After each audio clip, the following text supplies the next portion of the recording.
if we don't stop voter suppression, start polishing your chains. And I'll just, I'll give you the punchline first, or the chains piece. This is, at the very end of the article. I talk about how, the founders and framers had their own voter suppression program. It was don't let women vote, don't let African Americans vote. But the final quote was Thomas Jefferson, and basically what he said, it seems to, this is a letter to Edward Carrington.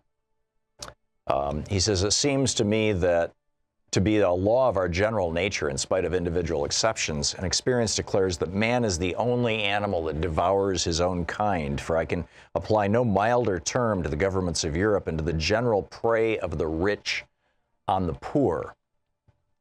He said, I am not among those who fear the people. They, and not the rich, are our dependents for continued freedom. And then he ends this. He says, if we end up with an oligarchic government that is run indirectly or directly by the rich, quote, America's working people must come to labor 16 hours in the 24, and the 16th being insufficient to afford us bread, we must live as they, the poor Europeans, now do on oatmeal and potatoes, having no time to think, no means of calling the mismanagers to account, but be glad to obtain subsistence by hiring ourselves out to rivet their chains on the necks of our fellow sufferers. And, of course, a slaveholder would certainly understand that metaphor. But that's basically, I think, pretty much where we are right now. The Republican Party no longer has any pretense of ideas. They're not talking about tax cuts anymore. In fact, there's a real interesting piece in today's Financial Times. Actually, because I subscribe to the newsletter, to the Financial Times, I get this newsletter. I'm not sure if it comes every day or every Monday. I think it might be once a week. It's called Swamp Notes, and it's edited today by Raina Forohar. And it's titled Trump's Midterm Mistake. And she says most Americans don't believe the Trump tax cut has had any real effect on their personal finances. Even amongst white working class men, the Trump base, the percentage that would agree with that statement, that Trump has helped the economy, is less than half. She says, I think it's the end of trickle-down as a mythology. Since 2008, there's been a growing awareness amongst the voting public that the economy can be getting better, but not better for them. And then she adds, the student debt crisis and spiraling health care costs that far outpace income growth are what's resonating most profoundly. And Democrats are focusing on those things, pretty aggressively. So back to my thesis here in the article that I wrote, basically, which is that the only two things that Republicans are running on this time right now are fear. And principally that fear is, obviously fear of crime. They've always run on that, but also the fear of the other, explicit and overt racism, sexism, misogyny, and now even, a fear of trans people, and voter suppression. It's basically fear and voter suppression. They used to talk about, hey, better schools, hospitals, airports, roads and bridges. Remember Trump talking about all this stuff during the campaign in 2016? Nah, that's all gone. They were going to replace the Affordable Care Act with something better and cheaper and covers everybody. And no, they're suing right now to end the Affordable Care Act. And Republicans are suing to allow health insurance companies to once again throw you refuse to pay for your sickness if it has anything to do with a pre-existing condition. They literally have a lawsuit that's going to the Supreme Court, the Republicans, right now, signed on by Republicans all over the country. They no longer talk about more and better jobs. They're bragging about the fact that 10 years into the Obama recovery, things are doing well, but basically it's all about race.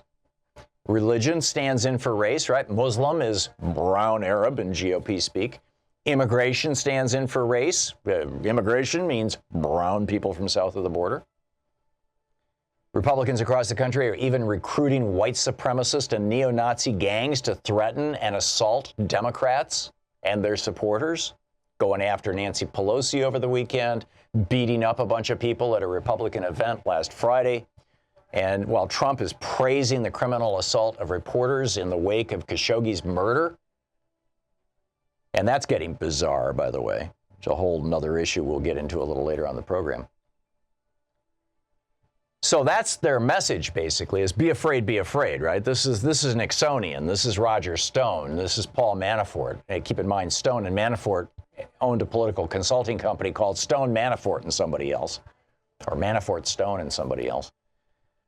And, you know, they worked on Nixon's campaign, and they worked on Reagan's campaign, and they worked on Trump's campaign. So, of course, right? But now that basically this is all they can run on, Republican secretaries of state across the nation, this is in 32 states, are aggressively suppressing the vote. Right? You know, what they found out is this very simple thing. You know, if people don't like what you have to sell, don't let them vote. Immediately, like literally the day after the 5 Republican appointees on the Supreme Court gutted the Voting Rights Act in 2013, immediately 14 Republican-controlled states within the first week or two moved to pass laws that they had in waiting, just in anticipation of this Supreme Court decision, that would suppress the vote in those states. It's now up to over 30. In North Carolina, for example, 158 polling places. Right after this decision in 2013, 158 polling places were permanently closed in the 40 counties that had the most African Americans in that state, which led to a 16% decline in African American early voting in the 2016 election. An MIT study found nationwide Hispanic voters wait 150% longer in line than do white people. Blacks, 200% longer in line. In Indiana, when Governor Pence got his rigorous new voter ID law, it caused an 11.5% drop in African American voting in Indiana.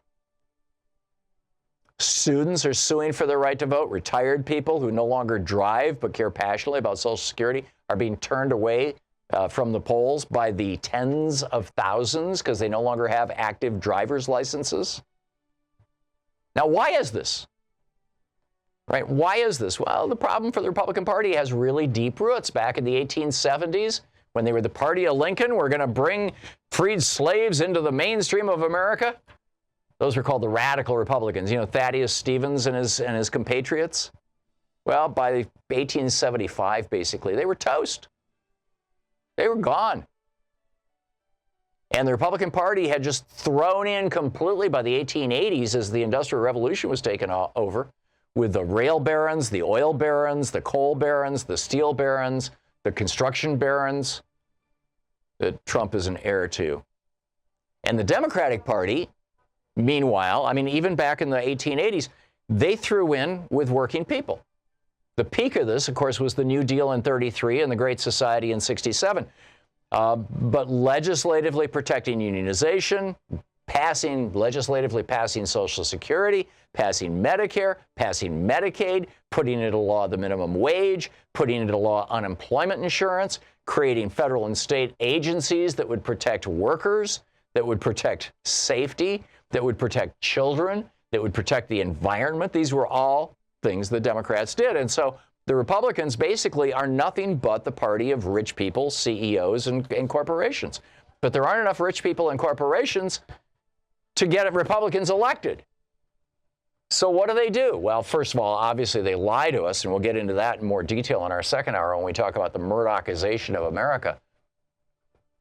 But, consider in 1974, not that long ago, right? In 1974, the Republican Party controlled 7 states. Today they control 33. 7 states in 1974. Why was that? Because back then their message was, vote for us and we'll help out the rich people and it'll trickle down to everybody else. And, Americans weren't buying that stuff. That's why, with the exception of the elections of 46 and 52, which were kind of flukes, from 1933 to 1996, the Republicans continuously, with the exception of those 2 years, two Congresses, the Democrats continuously controlled the House of Representatives and controlled the Senate during most of that time. It's why Richard Nixon had to commit treason in 1968 to get elected, blowing up the peace talks with Saigon and Hanoi. It's why Reagan had to commit treason, colluding with the Iranians, according to the president of Iran, to keep the hostages, because these guys couldn't get elected. Hell, they couldn't get arrested, with anything else. So it's all about voter suppression all the time. And now they're running these voter suppression programs in nearly 30 states. I'll give you more of the details on this right after the break. But, the question, when is America going to wake up